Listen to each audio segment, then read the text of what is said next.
एक बार साक्षात शिव स्वरूप, वो शिव थे या साधु थे, ऋषिकेश में मेरे को सामना हुआ था। उस समय मैं सुबह से शाम, बहुत समय पहले की बात है, हीलिंग किया करता था। जिस किसी को कष्ट होता था सुबह बैठ गया। ये उस समय की बात है कि जब मैं बहुत हीलिंग किया करता था, सुबह से शाम। जो भी कोई आते थे, हाँ तुम छोटे थे, मैं तो पता नहीं कब छोटा था, मुझे ये भी नहीं पता तो इसलिए बहुत हीलिंग करता था। तो एक बार की बात है, मैं ऋषिकेश आया था। तो ऋषिकेश में मैं जा रहा था, ये मार्केट है ना जहाँ आप शॉपिंग करने जाते हैं, खूब बढ़िया। तो वहाँ एक बहुत ही तेजस्वी साधु, पता नहीं अचानक मेरे सामने आया।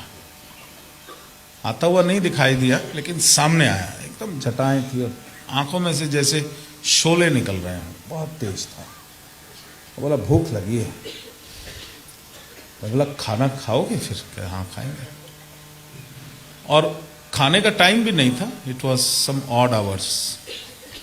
तो मेरा तो फूड मतलब गीता भवन, एक वो क्लॉक जो है वो सेट है, बचपन से सेट है, वो चाइल्डहुड से जो है।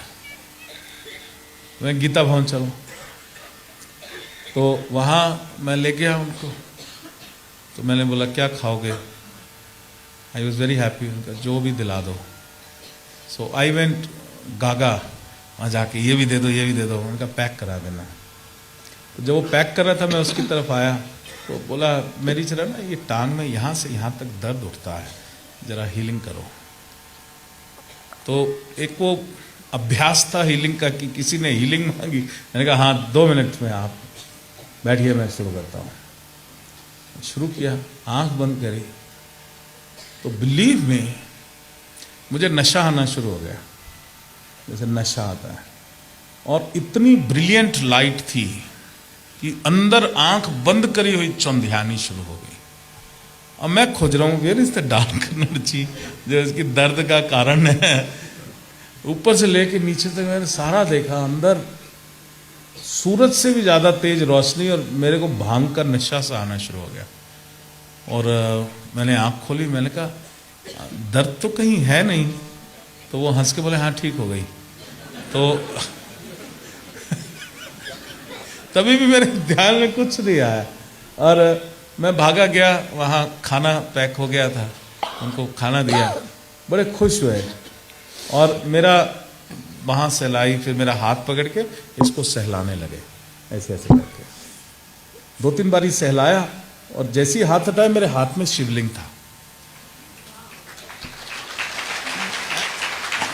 और मैं शिवलिंग देख के जैसे थोड़ी देर के लिए उसी को देखता रह गया, ये क्या हुआ।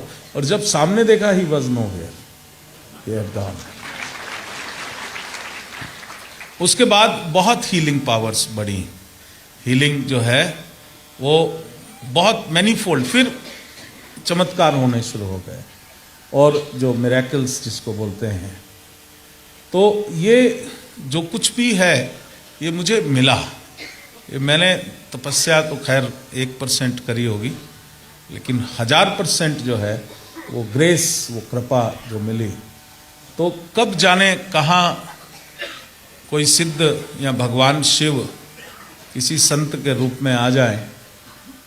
और जब वो गायब हो गए, तब मेरे ध्यान में आया इनको कैसे पता लगा मैं हीलिंग करता हूं, जब इन्होंने कहा मेरी टांग की हीलिंग करो। After event then I realized. फिर मैं खोजा, बाहर देखा, कहीं दिखे ही नहीं वो जो है। तो एक वो फीलिंग ऑफ लव और फीलिंग ऑफ जेन्युइनिटी, मैंने बाद में सोचा, एनालाइज किया कि अगर मैं सोचता एक खाना खिलाना है, इनको थोड़ा कम खिलाऊं, 2-4 पूड़ी देके टाल दूं, तब मेरे को वो अपना टेस्ट आना शुरू हो गया था। कि वो मैंने बताया ना कि यहाँ पे जब हम यंग एज में थे, तब भूख भी भाई बहुत ज़्यादा लगती थी, और तब मीन्स भी नहीं हुआ करते थे, पैसे भी लिमिटेड होते थे जेब में। और सारा दिन काटना है, अगला दिन भी काटना है, साधना भी करनी है और फिर आगे निकल जाना है, तो थोड़ा सा भोजन बंधवा लिया इनसे। तो वो खाना स्वादिष्ट भी बहुत लगता था, क्योंकि राशन में होता था, एक टाइम का खाना कुछ दिन चला देना, और जब बहुत ज़्यादा भूख लगे तब खा लेना, गंगा जी का जल पी लेना, साधना करना। वो जो आनंद था, उस आनंद का मैं आपको बखान नहीं कर सकता। और इतना ज़्यादा फ्रेंडली थे, हम बैठते थे तो तितलियाँ, बटरफ्लाइज आके ऊपर बैठ जाती थी, जैसे उनको कोई डर ही ना हो। वो भी बैठी रहती थी, हम भी बैठे हुए हैं, ध्यान हो रहा है, साधना हो रहा है, कोई सांप आके बैठ गया तो कुछ मतलब वो फर्क नहीं पड़ता था। It was that unconditional love.